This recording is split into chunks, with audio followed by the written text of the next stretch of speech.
But I'm going to rip the Band-Aid off right now and expose where the real problem lies in the fire service. And that's when we come into the firehouse and we throw our brothers and sisters under the bus. And we stab each other in the back. And we take that knife out and we stab the next firefighter.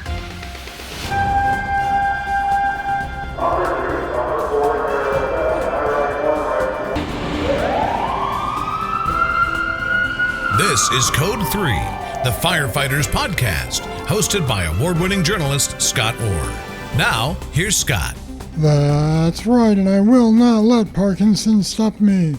Thank you for joining me for another edition of Code 3. You are listening to the show for and about firefighters. Give me about 20 minutes and I'll give you a topic to think about. One guest, one topic, no wasted time. Now let's get started. You ever walk into that firehouse? You know the one. The crew is burnt out. They've given up on morale. But my guest today argues that if your station's culture is toxic, you shouldn't be looking at the fire chief for help. You should be looking in the mirror for solutions to your problems. Yep, the most powerful person in the department isn't the one with the bugles on their collar. It's the company officer sitting at the kitchen table. Dr. Candace Ashby is a Battalion Chief with the Indianapolis Fire Department. She holds a PhD in organizational leadership. She is the creator of Leadership from the Bottom Up, a no-nonsense approach that challenges firefighters to stop playing the blame game and start taking ownership of their department. She joins me today to talk about why we need to stop waiting for permission to lead, how to turn bitterness into betterment, and why the future of the fire service depends on the men and women riding the engines. Dr. Candace Ashby, welcome to Code 3. Thank you, and I appreciate the invite. It's good to have you here. We often hear that leadership starts at the top. That's the typical way it's explained. Your philosophy flips that on its head and says leadership from the bottom up. Can you explain why this works and why you think that the top-down model doesn't work? Yeah, it's not that the top-down model doesn't work. It's not. I believe the reason that I have leadership from the bottom up is because we are all conditioned to believe in a paramilitary top-down organizational structure that all the power rests at the top of the organization. And the way that when I started this class and called it leadership from the bottom up is because the people that are at the top of the organization originally were at the bottom. So the people at the top come from the people at the bottom. And so my philosophy is if you don't like the top, then I hope you do, but if you don't, what are we doing to change it? Because every single day that we walk into the firehouse, we are mentoring the future lieutenants, the future captains, the future chiefs. So if we change the bottom, we will eventually change the top and get people in positions that will actually listen to us. A lot of the frustrations that we have now, the disconnect that I feel that is going on between the administration and the operations level, that we can start to solve that to move the organization forward. But we have to understand where we can really make the biggest impact in the fire service, and I believe that to be at the bottom. You're well known for saying that firefighters need to, quote, stop waiting for the chief to fix their problems. What's wrong with waiting for that, and what should they be doing instead? Well, I believe that the fire chief and the administration is entirely too busy to deal with the day-to-day issues. I also, at the same time, believe that the problems should be taken care of at the lowest level. Why in the world would we want them to gravitate to the top? Because how are the top typically going to solve our problems? It's with paperwork or suspensions or things that we don't want that's going to absolutely aggravate us and upset. More new rules. Yeah, exactly. Yeah, let's have another policy and an ever-growing policy manual that none of us want to read. Why can't we start taking care of the problems at the lowest level? Because where did the training come from? And the people, when you look at all the layers, and we specifically talking about organizational leaders or supervisors, the management team, you got lieutenants, captains, chiefs, all the way up to the fire chief. Well, I believe the issues that we have is a fundamental training issue because we're not receiving the right training that we need to be successful. That being said, if we don't take care of the problems at the bottom and we let that gravitate, where is the fire chief going to come out and just solve all the problems? And when we do that, that actually amplifies the micromanagement that all of us have a disdain for.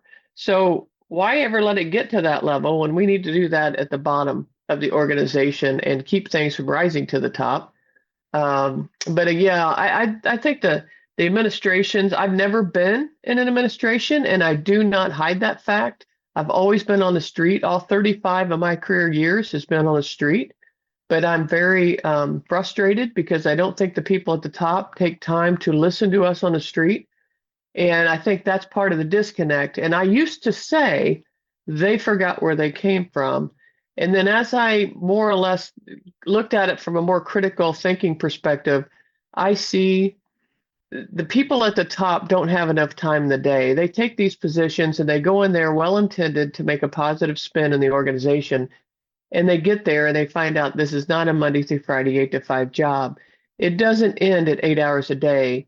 These guys are putting in 10, 12, 14, 16-hour days. It's not 5 days a week. It's 6, 7, sometimes even 8 days a week. And they can't ever turn it off because they're tethered to a cell phone.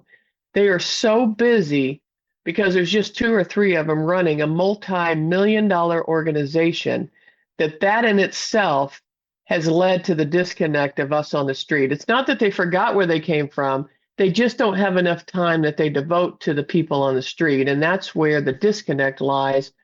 And I would like to see that get better as we go forward. But we have to put a different perspective on it, because the perspective that we've had all these years, how's it working out for us? Well. Because we're continuing the same cycle every day, day in and day out. At some point, we have to break the cycle.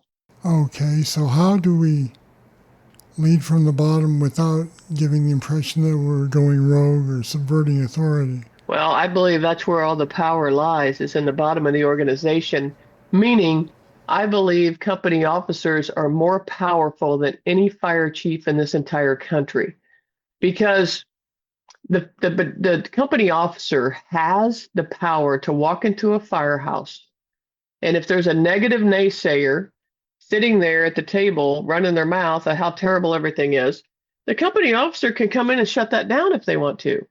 On the other hand, they come in and set the tone of that firehouse every single day. And what tone are they setting? Now, when the people take my class, I put a pyramid I draw a pyramid, and I put the people at the top and put the people at the bottom to show there's more people at the bottom than there is the top. And the thing is we have to understand fundamentally where the problems lie. And we're trained to believe that the problems rest at the top of the organization, leading most firefighters to believe just change out the top and everything's going to get better. And if you're in the fire service long enough, you're going to know you're going to work for more than one fire chief, typically, but change out the clown, the circus stays the same until we change the circus. And we all hold the power to do that. We don't train our firefighters in organizational leadership on how to move that organization forward, meaning every single person in the fire department has to take ownership in that organization if we are going to leave it better than we found it. But right now, everybody just kind of sits back. The majority sit back and don't do anything at all. They wait for somebody else to do it. And we fall into the blame game. And then that affects the culture. Then we have a culture by default. And when we have a blaming culture, it creates an us versus them mentality. And once that happens, the accountability is out the door. And that's why when I go around the country and I do organizational problem solving, there are the top 6 most common problems I hear from all kinds of fire departments, no matter if it's volunteer, combination, career. Here are the top 6. A lack of communication, a lack of accountability, a lack of direction, a lack of good quality policies and procedures, a lack of hands-on training, because we're all tired of training behind a computer, and a lack of leadership development for our company officers. And when I ask that in a crowd, does that sound familiar to you? Everybody's shaking their head, yes, absolutely.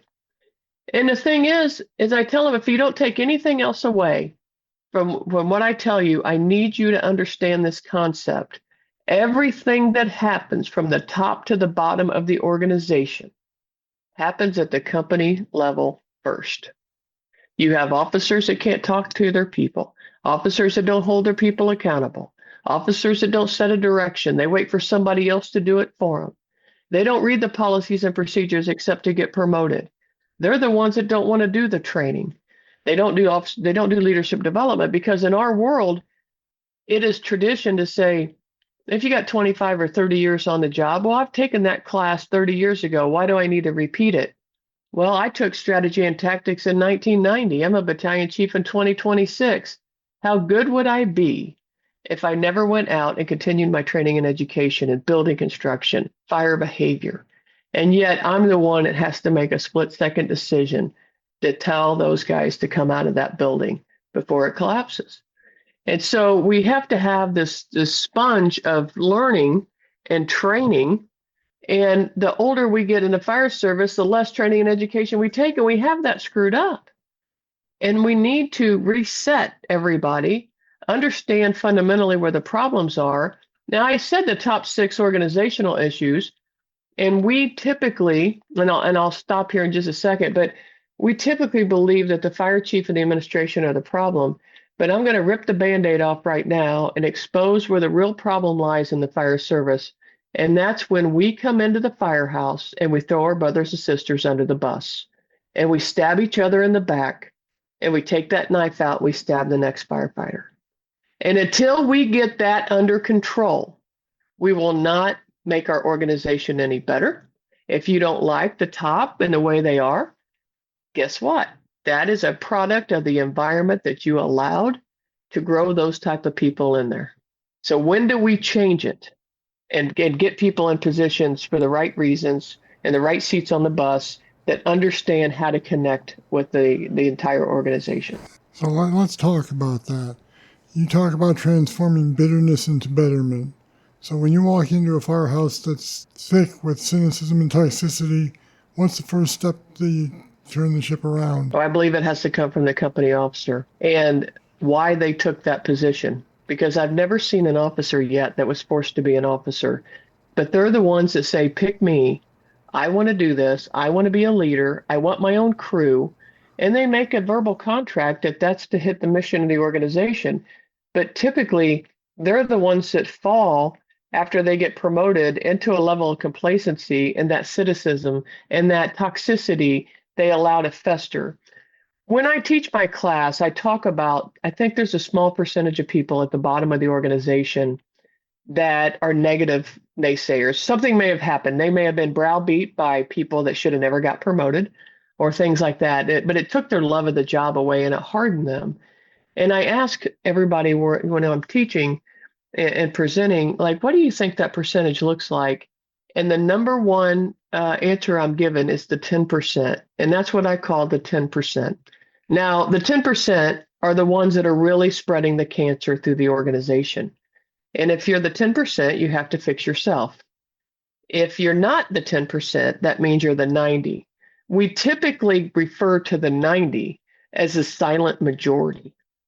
And what I'm trying to do is create a movement in which I tell the silent majority, it's time to stop being silent. And it's time to raise up and take ownership back of the fire service away from the 10%. And how they do that is by taking the audience away from the 10 and stop spreading the cancer. And I honestly believe they can spread the flames of passion just as much or more than the cancer can be spread, because behavior is contagious. So when you ask me, how do we go into a firehouse and turn it around? All you got to have, it starts with one person. And that one person can walk in there, and I've seen it with my own eyes, that people can walk in. It just amazes me how they can turn an entire station around. And I could see it the other way as well, where you have a good station and you take a 10%er and you put them in there, and it absolutely destroys them because of the attitude and because people are allowed to get by with it. And why are they allowed when there's an officer in charge? But where we really lose is when that 10% has rank. And then where's the next level boss? And why is the next level boss allowing that stuff to happen? And that's where the accountability comes into play. Now, there's a lot of talk in the fire service about brotherhood and sisterhood. But you've mentioned that sometimes we use those terms to cover up bad behavior or lack of accountability. How can firefighters be better at holding each other accountable without feeling like they're betraying the family? First off, we have to hold ourselves accountable. And we have to govern our own behavior and understand, why we do what we do. The case in point that I'll bring up is morale. We've been trained to believe that if we have a bad administration or a fire chief that we don't care for, then morale is traditionally low in an organization. But when we blame the morale on somebody else, all we are doing is making an excuse of why we're not happy. Intrinsically, nobody determines how happy you are but you every day your feet hit that floor. It's not on anybody else. And that it took me a long time to figure that in the fire service, because I used to do the same things. Why should I care? They don't care. Why should I do anything? They don't do anything. I'm so sick and tired of this and that. And it just put me in a very negative light. And I started spreading the toxicity. And the reason that I do this class is because I was the 10% for the first half of my career. And luckily I got saved and I come out of that 10% and now I'm the 90. And that's why I come out and speak about it like this and say, stop. We have got to get a hold of ourselves. We have got to want better for our brothers and our sisters. We need to take these young kids today, instead of blaming them for the brotherhood of yesteryear, we need to grab these young kids around the neck and saying, this is what the fire service is supposed to be about, taking care of your brother on the right and the brother on the left. But where our brotherhood has suffered isn't from the administration, it's from each one of us. And we need to take an ownership in that and understand if we had enough people that wanted to walk into Firehouse and be a better person every single day and not be a little turd, we could, that is the difference in brotherhood and being a backstabber.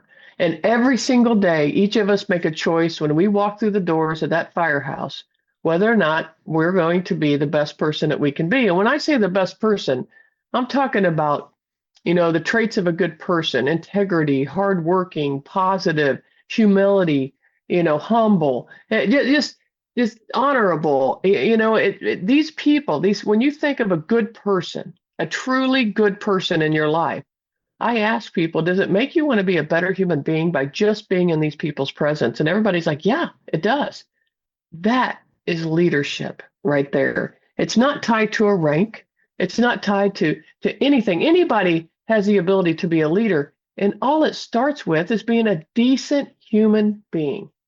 And when you're concentrating on that and the betterment of everybody around you, then you're not worried about throwing people under the bus or being jealous and insecure and the egotistical self-centeredness that attacks a few. And then we promote people. Not everybody should have got promoted. Not everybody should have got hired in the fire service. And it's high time that the majority of us see that and we start calling it out. And I think we can actually change the trajectory, and we certainly can change the narrative of the fire service if enough of us band together and do it and lock arms instead of competing with each other. So you sound pretty optimistic about this, but what do you say to the firefighter who's burnt out, frustrated, feels like they've tried everything to improve their station but keeps hitting a wall? Is it time to transfer, or do they have another play? Well, unfortunately, that's up to that individual to feel where they need to find their happiness. But for me, I've been there multiple times where, at one point I was white-knuckled in coming to work. I did not want to be there. I wanted to work to a means to an end. It seemed like I was that person. I tried everything. Nobody's listening. And it's a sad place to be. And I have young kids come up to me today and say, what would you do if your officer doesn't want to train, or your officer doesn't want to do this or doesn't want to do that? And it breaks my heart because I don't know what to tell these kids, but this is what I do tell them. Now you have a good example of what not to become. And then get your butt in a promotional process and then turn it around so that we can get more good people out here. I tell the people that are frustrated, I don't get my way a lot. And I'm looked at as a problem child on certain things. But I am so driven to the 60 people under my command. I work for those 15 officers under my command, and I have their back no matter what. And I expect them to have the backs of their people as well. But when I get mad about things that have happened, like I didn't get my way or something like that, I'm turning that internally to me, and I'm becoming a victim. And I have to stop and I have to think about what happens when Candy Ashby gives up and says, hell with it. I don't want to do anything else. Who really suffers at that point? And who's going to suffer is my 60 people when I say, I don't want to do anything else. And I won't let that happen. So I have to turn my efforts toward my 60 people and know that what I'm doing is with the best effort to make them the best that I can make them and do it for the right reasons. There are times that I go to meetings and I ask for things or bring up suggestions and I get shut down. But I know that when I lay my head down at night, I did everything I could for my people. That's my level of satisfaction. And then if I don't get my way, I get up the next day and I fight another day, because that's the job I signed up to do as a battalion chief, is to have the backs of my people. And nothing is going to stop me or get in my way of doing that and making the best 15 officers I can make, and hope that they make their best firefighters that they can make. And we truly enjoy this job. And I know that I set that tone for that battalion. And so I walk in literally every day as the happiest person, because I want to work around happy people. But I also have very outspoken expectations that I want in my battalion and things that I won't allow. And I have those boundaries that I painted. And I didn't do that early on as an officer. And that is the best thing an officer can do, any officer, from a brand new one to an old one, is make sure they go in and paint those expectations down every day and say, hey, this is what me and my crew are going to look like on every single run when we get off that apparatus. And you sell that to your people. That's leadership. But you also at the same time have to be a boss and understand that as a parent, there's some of your kids that need to be loved and hugged. And there's another subset of your kids that need a freaking paddle. And it is up to the officer to deliver it. And I believe the 10%, there's mental issues out here today. Sure, there are. But I believe the majority of the 10% are nothing more than spoiled, rotten little brats that has never been with a strong enough officer for that officer to come in there and put their foot right square up their ass and say, not today, honey. Not on my engine, not on my ladder, not in my firehouse, not in my battalion. Are you going to continue to act like a turd? So what we need is better bosses. And in a social media driven world, we have, oh, we don't want managers, we want leaders, we don't want bosses, it's a negative connotation, we need leaders. And I believe it's not with, it was with the best of intentions, but I believe the leadership movement in the last decade has led to the pussification of the American Fire Service, because it's led kids to believe that they have to be friends with everybody. You can't go in and hurt anybody's feelings. You got to make people want to come to work by being their friend and creating this happy place. No, that is not reality. What reality is when you see something that needs to be fixed because it's getting in the way of those results of making your people the best they can make them, you correct it and you move on. But what we have is a lot of people that don't want to admit that they don't know something. That's humility. That's being humble. I don't know everything. I've been in the fire service a lot of years. I've seen a lot of things, but I've learned more at 35 years than I've ever learned. And we have officers out here that say, training's not my job. What the hell do they think their job is?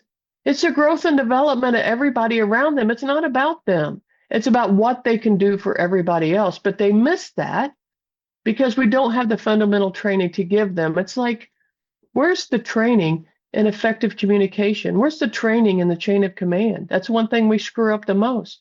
Interpersonal relations, customer service, decision-making, critical thinking. Where are all these trainings at? Conflict management, project team management, which is AKA committees. We all fail at committee work, but we're not even trained in how to work in a committee. We're not trained in how to run a meeting. We're not trained in how to have a high-performing team.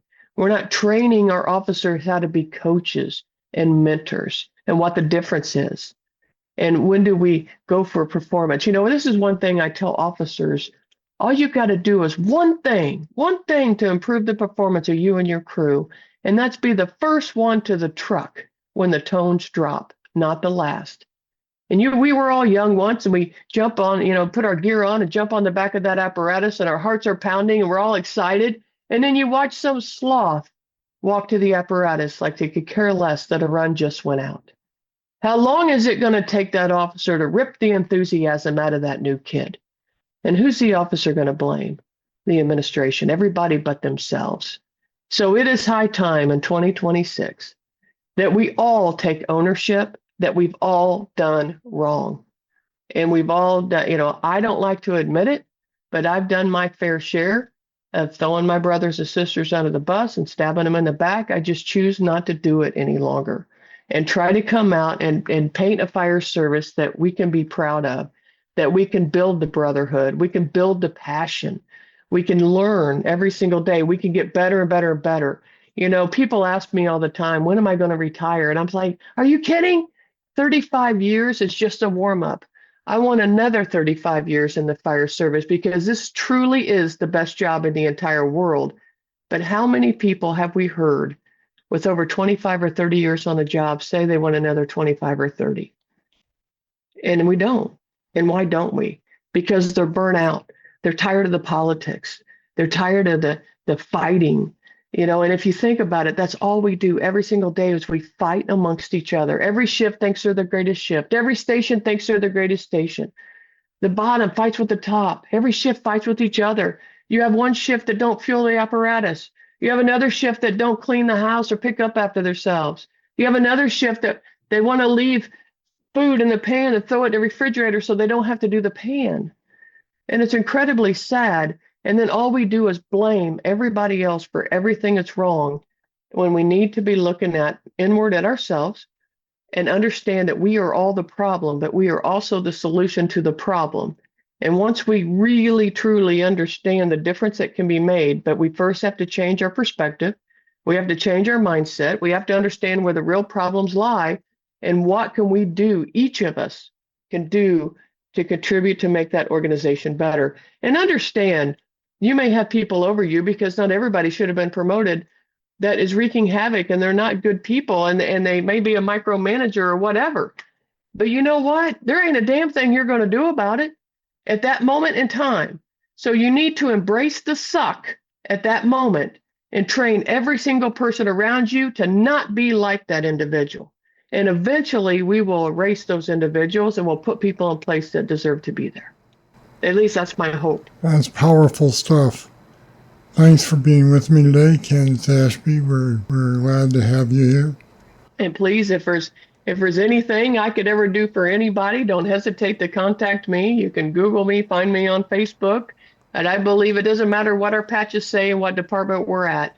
I absolutely believe the more of us that come together, the stronger that we are. Obviously, Candace knows wherever she speaks. She applies her own philosophy every day to the 60 firefighters she commands. If you'd like to learn more about leading from the bottom and the difference it can make, go to our website at code3podcast.com/leadingfromthebottom. Check it out. And if you like the show and you get useful information from it, then I've got two things to ask of you. First, go to your podcast app, rate and review the show. Good reviews and ratings tell other firefighters that the show is worth their time. And if you tell some other sisters and brothers in your firehouse about the podcast, I'd really appreciate it. Surveys show that word of mouth is the best way to get new people to join the audience. So tell your coworkers. Thanks. Join me next week when I'll be talking with Sean Duffy about survivable versus searchable space. Find out what the difference is and how it can help you save more lives.